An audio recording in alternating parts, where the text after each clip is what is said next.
నమస్తే, welcome to Anantha TV. నేను దీప్తి మధుసూదన్ రెడ్డి.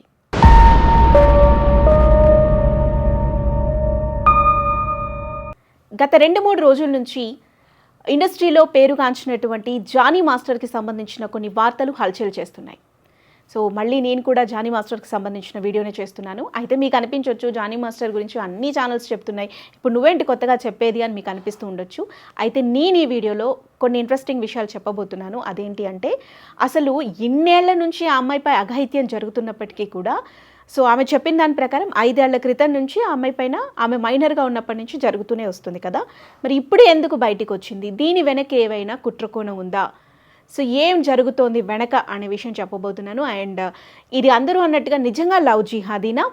ఎందుకంటే ఆ అమ్మాయిని మతం మార్చుకొని తనని పెళ్లి చేసుకోవాలని బలవంతం చేశారు అంటూ కూడా తను చెప్తోంది కదా. సో దీన్ని బట్టి ఇది నిజంగా లవ్ జిహాదీనా, లేదా ఇదంతా ఒక కల్పితమా? అసలు ఏం జరిగింది? అండ్ నెక్స్ట్, త్రివిక్రమ్కి జానీ మాస్టర్కి సంబంధం ఏంటి? సో వీటన్నింటికి సంబంధించిన విషయాలని నేను ఈ వీడియోలో చెప్పబోతున్నాను. సో ముందుగా మనము ఈ విషయం ఇప్పుడే ఎందుకు బయటికి వచ్చింది అనే టాపిక్ తీసుకుంటే, సో ఆ అమ్మాయి చెప్పిన దాని ప్రకారం చూసినట్లయితే ఆ అమ్మాయి 2017లో డీలో ఒక షో, డీ అనే ఒక షోలో పార్టిసిపెంట్గా చేసింది. తర్వాత 2019 నుంచి మాస్టర్ దగ్గర వర్క్ చేస్తుంది అసిస్టెంట్గా అని చెప్పారు. అప్పటి నుంచే అమ్మాయి మైనర్గా ఉన్నప్పటి నుంచి, ప్రస్తుతం తన వయస్సు 21 ఇయర్స్. సో తను 16 ఇయర్స్ ఉన్నప్పటి నుంచే తన పైన జానీ మాస్టర్ అఘాయిత్యం చేస్తూ వచ్చాడు. ముంబైలోని ఒక హోటల్లో తనపై రేప్ అటెంప్ట్ చేశాడు అనేది ఆ అమ్మాయి చెప్పింది. సో తనకి 16 ఇయర్స్ ఉన్నప్పుడు, అంటే 5 ఇయర్స్ బ్యాక్ ఈ ఇన్సిడెంట్ జరిగింది. అప్పటి నుంచి ఇప్పటి వరకు అనేక సందర్భాల్లో ఆ అమ్మాయిపై అఘాయిత్యం చేయడానికి ప్రయత్నించారు. అండ్ వర్క్ ప్లేస్లో తన బాడీ షేమింగ్ చేసేవాడు. ఎందుకంటే తను ఒప్పుకోలేదు అనంటే బాడీ షేమింగ్ చేసేవాడంట. తనతో కలిసి ఈరోజు ఉండలేదు అనంటే నెక్స్ట్ డే వర్క్ ప్లేస్లో ఆ అమ్మాయి గురించి అసభ్యంగా మాట్లాడటం, ఆ అమ్మాయి బాడీ షేమింగ్ చేయటం లాంటివి చేసేవాడంట. ఇక క్యారవాన్లోకి డైరెక్ట్గా వచ్చేసి ఆ అమ్మాయితో ఇప్పటికిప్పుడు నువ్వు నాతో ఉండాలి అని చెప్పేసి ఇమీడియట్గా ప్యాంట్ విప్పేసి అఘాయిత్యం చేయబోయాడు అని చెప్పింది. ఆ తర్వాత తన వైఫ్ కూడా తనని చెంపలపైన కొడుతూ తన భర్తతో ఉండాలి అని బలవంతంగా బెడ్రూమ్కి పంపించేది అని చెప్పి జానీ మాస్టర్ వైఫ్పై కూడా కేసు పెట్టింది. సో తను 5 ఇయర్స్ నుంచి ఇవన్నీ ఫేస్ చేస్తున్నానని, ఇవన్నీ భరించలేక తన నుంచి దూరంగా వెళ్ళిపోయి తన సొంతంగా సినిమాల్లో కొరియోగ్రఫీ చేసుకుంటుంటే అక్కడికి కూడా వచ్చి బెదిరించి నువ్వు నాతో ఉండలేదు అనంటే నీకు ఇండస్ట్రీలో అవకాశాలు రానివ్వకుండా చేస్తాను అని బెదిరించేవాడు అని చెప్పి కూడా చెప్పింది.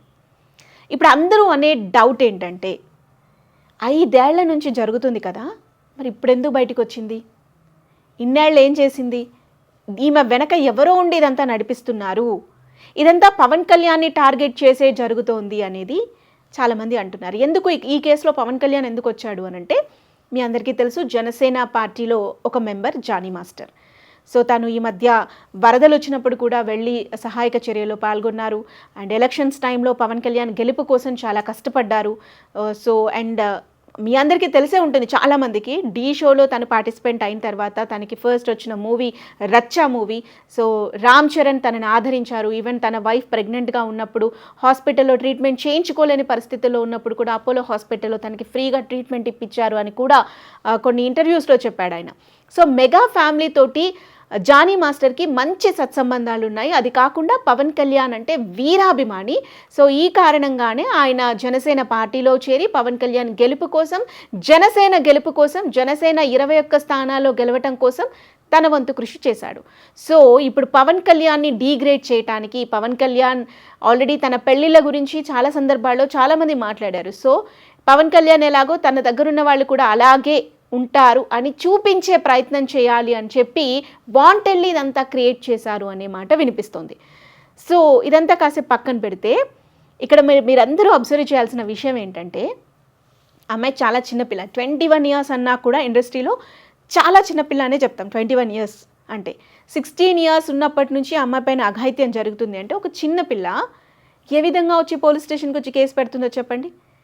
సో చిన్నపిల్ల తన పేరెంట్స్కి చెప్పుకోవటానికి భయపడి ఉండొచ్చు, ఇండస్ట్రీలో ఇలాంటివి జరుగుతూ ఉంటాయి, చూసి ఉండాలి అని చెప్పి ఎవరైనా అమ్మాయికి చెప్పుండొచ్చు, ఇంకేదైనా జరిగి ఉండొచ్చు.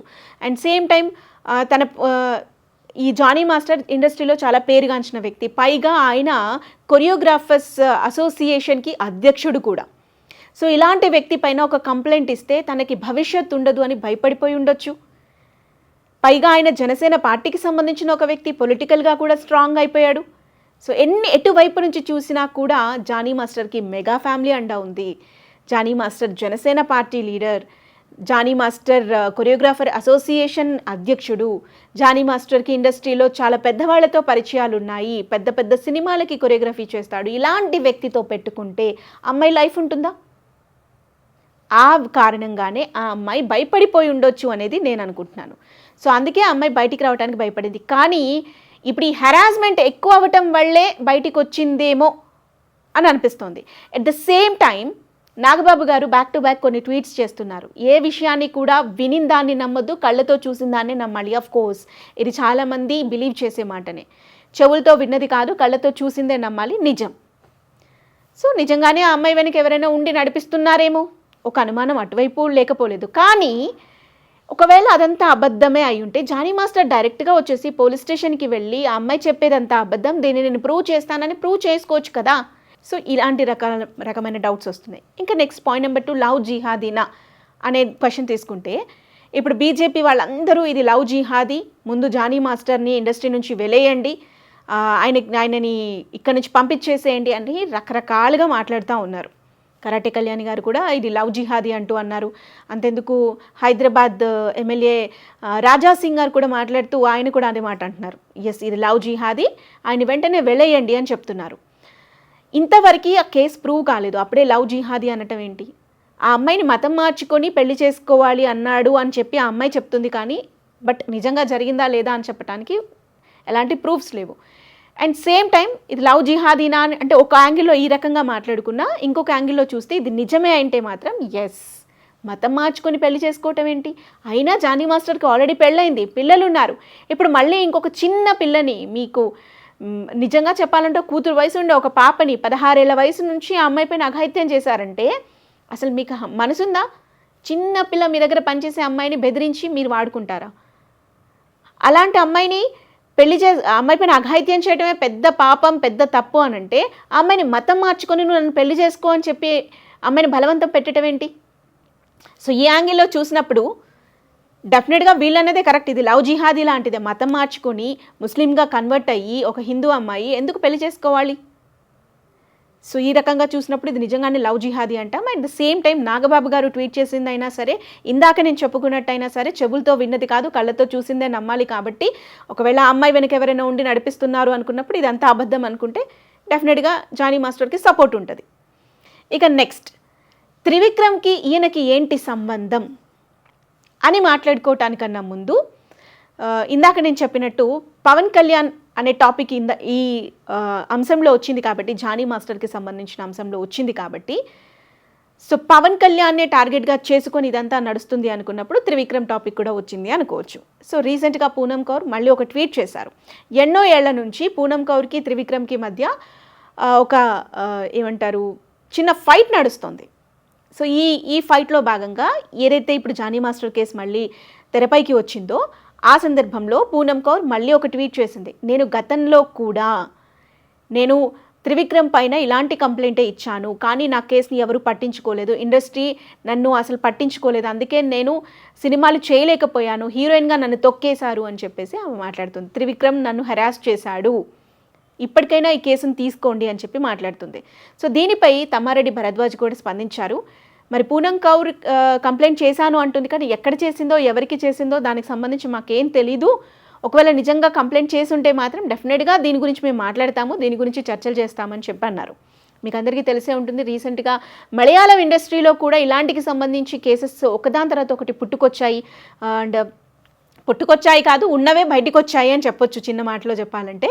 సో ఇప్పటి వరకు తెరచాటున ఉన్నదంతా కూడా తెర ముందుకు వచ్చేసింది. హేమ కమిటీ పెట్టడం, సో హేమ కమిటీ ద్వారా ఇలాంటి అమ్మాయిలు ఎవరైతే బలైపోయారో వాళ్ళందరూ బయటికి రావటం ఇవంతా చేస్తున్నారు. సో ఇలాంటి ఒక హేమ కమిటీ ప్రతి ఇండస్ట్రీలో ఉండాలి అంటూ సమాంత లాంటి వాళ్ళు కూడా మాట్లాడుతున్న వైన మీరు చూసే ఉంటారు గత కొన్ని రోజుల నుంచి. అటు తమిళ ఇండస్ట్రీలో జరిగింది గతంలో, ఇప్పుడు మలయాళం ఇండస్ట్రీలో, ఇప్పుడు మళ్ళీ టాలీవుడ్లో. ఇప్పుడే కాదు, టాలీవుడ్లో ఒకప్పుడు శ్రీరెడ్డి ముందుకొచ్చి మాట్లాడిన సందర్భంలో కూడా చాలామంది కాస్టింగ్ కౌచ్ ఉంది, మేము బలైపోయాము, చాలామంది ఇండస్ట్రీలోకి వెళ్ళి మేము ఆపర్చునిటీస్ అడిగినప్పుడు, ఆడపిల్లలు ముఖ్యంగా వెళ్ళి అడిగినప్పుడు కమిట్మెంట్స్ అడుగుతూ ఉంటారు అనేసి ఎంతోమంది ఆడపిల్లలు బయటకు వచ్చి చెప్పారు శ్రీరెడ్డి ఇన్సిడెంట్ జరిగినప్పుడు. శ్రీరెడ్డి ఇన్సిడెంట్ ఏం జరిగింది, ఏంటి, దీని వెనక ఏముంది అనేది ఇప్పుడు మనం మాట్లాడుకోవద్దు, ఎందుకంటే ఇది ప్రస్తుతానికి ఇది అప్రస్తుతం. సో కాబట్టి ఆ విషయాన్ని పక్కన పెడితే, ఆమె ఒక కాస్టింగ్ కౌచ్ అనే టాపిక్ని తెర మీదకి తీసుకొచ్చినప్పుడు ఎంతోమంది అమ్మాయిలు ముందుకు వచ్చారు. సో తర్వాత ఎవరు దాని గురించి మాట్లాడింది లేదు. ఇప్పుడు మళ్ళీ చాలా రోజుల తర్వాత జానీ మాస్టర్ లాంటి ఓ పెద్ద మనిషి టాపిక్ వచ్చింది కాబట్టి ప్రతి ఒక్కరు మళ్ళీ వస్తున్నారు. సో హేమ కమిటీ లాంటి ఒక కమిటీ కానీ ఉన్నట్లయితే ఇండస్ట్రీకి రావాలి అనుకునే అమ్మాయిలకి డెఫినెట్గా అది హెల్ప్ అవుతుంది. అయితే ఇక మన టాపిక్ త్రివిక్రమ్లోకి వెళ్ళినట్లయితే, పూనం కౌర్ ఇప్పుడు ఎందుకు ఈ విషయం గురించి మళ్ళీ లేవదీసింది అనేది కనుక ఒక్కసారి మనం అనాలిసిస్ చేసుకుంటే, ఇక్కడ మెయిన్ మళ్ళీ పవన్ కళ్యాణ్ అవుతారు. పవన్ కళ్యాణ్కి సంబంధించిన వ్యక్తే జానీ మాస్టర్ కాబట్టి, జానీ మాస్టర్ పైన ఎలిగేషన్నో ఆర్ అది వాస్తవమో అనే విషయం పక్కన పెడితే, ఆయన పైన ఒక కేసు పుట్టుకొచ్చింది కాబట్టి ఇప్పుడు మళ్ళీ ఆయనకు సంబంధించిన మరో వ్యక్తి త్రివిక్రమ్ కాబట్టి, త్రివిక్రమ్ కేసు కూడా ఇప్పుడు మరోసారి తెరపైకి వచ్చిందన్నమాట. సో ఓవరాల్గా టార్గెట్ పవన్ కళ్యాణ్ అనేది క్లియర్గా అర్థమవుతుంది. ఇక్కడ ఇంకొక విషయం చెప్పాలి, ఎందుకు పవన్ కళ్యాణ్ టార్గెట్ అనేది ఇంకొక పాయింట్ కూడా చెప్తాను నేను. అల్లు అర్జున్ కూడా ఇప్పుడు జానీ మాస్టర్ కేసులో విక్టిమ్గా ఉన్నటువంటి ఆ 21 years అమ్మాయికి సపోర్ట్ చేస్తున్నారు. సో ఆయన కూడా ఎందుకు సపోర్ట్ చేస్తున్నారు అంటే, ఆయనకి పవన్ కళ్యాణ్కి మధ్య పచ్చగడ్డి వేస్తే బగ్గుమంటుంది అనేది మనందరికీ తెలుసు. సో ఈ క్రమంలోనే సేమ్ వే మళ్ళీ జానీ మాస్టర్ పవన్ కళ్యాణ్కి సంబంధించిన వ్యక్తి కాబట్టి, ఆ వ్యక్తికి సపోర్ట్ చేయకుండా ఆ వ్యక్తి విషయంలో విక్టిమ్గా ఉన్నటువంటి అమ్మాయికి సపోర్ట్ చేస్తున్నారు. సో ఓవరాల్గా ఎటు నుంచి చూసినా, త్రివిక్రమ్ కేసు నుంచి చూసినా కూడా పవన్ కళ్యాణ్కి సంబంధించిన వ్యక్తే, జానీ మాస్టర్ కేసు నుంచి చూసినా కూడా పవన్ కళ్యాణ్కి సంబంధించిన వ్యక్తే, అల్లు అర్జున్ ఈరోజు ఆ విక్టిమ్కి సపోర్ట్ చేస్తున్నారన్నా కూడా జానీ మాస్టర్ పవన్ కళ్యాణ్కి సంబంధించిన వ్యక్తి కాబట్టి ఈయనని టార్గెట్ చేయడానికి అల్లు అర్జున్ కూడా సపోర్ట్ చేస్తున్నారు. సో ఏ రకంగా చూసినా కూడా సో పవన్ కళ్యాణ్ని టార్గెట్ చేయటానికే అన్నట్టుగా చాలా క్లియర్గా అర్థమవుతుంది. బట్ ఇందులో నిజంగా అంటే ఈ వీడియో స్టార్ట్ చేసినప్పటి నుంచి ఇప్పటి వరకు నేను చాలాసార్లు చెప్పాను, చెవులతో విన్నది కాదు కళ్ళతో చూసింది కూడా నమ్మాలి. కాబట్టి నిజంగా అమ్మాయికి కానీ అన్యాయం జరిగుంటే అందరూ డిమాండ్ చేస్తున్నట్టుగా అనంత టీవీ నుంచి మేము కూడా డిమాండ్ చేస్తున్నాము, జానీ మాస్టర్ అలాంటి వ్యక్తి, ఒక చిన్న పిల్ల పైన అఘాయిత్యం చేసినటువంటి అలాంటి వ్యక్తి ఇండస్ట్రీలోనే ఉండకూడదు. అలాంటి వాళ్ళకి స్థానం కల్పిస్తే ఇండస్ట్రీకి భవిష్యత్తులో రావాలి అనుకునే ఏ అమ్మాయి కూడా ఇక ముందు రాదు. సో వాళ్ళు ధైర్యంగా ఏ ఇండస్ట్రీలోనైనా మేము బతకగలము, మా కాళ్ళ మీద మేము నిలబడగలము అని అనుకొని ఇండిపెండెంట్గా రావాలి అనుకునే అమ్మాయిల కోసం ఇలాంటి వాళ్ళని వెలివేయాలి. అప్పుడే ఏ అమ్మాయి అయినా సరే ధైర్యంగా ముందుకొస్తుంది. సో ఇక్కడ కొంతమంది మేధావులు అమ్మాయిలేం తక్కువ తిన్నారా అని అంటూ ఉండొచ్చు. బట్ అలాంటి అమ్మాయిలకు కూడా చెప్తున్నాను, సో మీ సైడ్ ఏదైనా పొరపాటు ఎవరైనా చేస్తున్నారు అనిపించినప్పుడు వెంటనే వచ్చి కంప్లైంట్ చేయండి. ఈ అమ్మాయిలాగా 16 years ఏజ్లో ఉన్నప్పుడే అమ్మాయి పైన అఘాయిత్యం జరిగితే 5 ఏళ్ల తర్వాత వచ్చి రావటం కాదు, ఈ 5 ఏళ్ల తర్వాత రావటం వల్లనే ఇన్ని అనుమానాలు వచ్చాయి ఇప్పుడు మనకి. సో కాబట్టి ఎవరిపైనైనా ఎలాంటిదైనా ఇలాంటి ఒక సంఘటన జరిగితే ఇమ్మీడియట్గా వెళ్ళి కంప్లైంట్ చేయండి. ఇండస్ట్రీకి ఒక మా అసోసియేషన్ ఉంది, పోలీస్ స్టేషన్ ఉంది, ఇన్ని ఉన్నాయి. సో మీ గురించి వినటానికి చాలామంది ఉన్నారు. సో వెంటనే వెళ్ళి కంప్లైంట్ చేయండి. అలాంటి చీడ పురుగులని ఇండస్ట్రీ నుంచి తరిమేయండి. మీకేమనిపిస్తుంది ఓవరాల్గా విన్న తర్వాత? ఇదంతా టార్గెట్ పవన్ కళ్యాణా, లేదంటే నిజంగా ఆ అమ్మాయి పైన అఘాయిత్యం జరిగిందా? ఇంత దారుణంగా జానీ మాస్టర్ చేసుంటాడా? ఒకవేళ చేసుంటే జానీ మాస్టర్ని ఏం చేయాలి? ఏం చేస్తే ఇండస్ట్రీలో ఇలాంటి వాళ్ళు మరోసారి పుట్టుకురారు? మీ ఒపీనియన్ ఏంటో కామెంట్ చేయండి.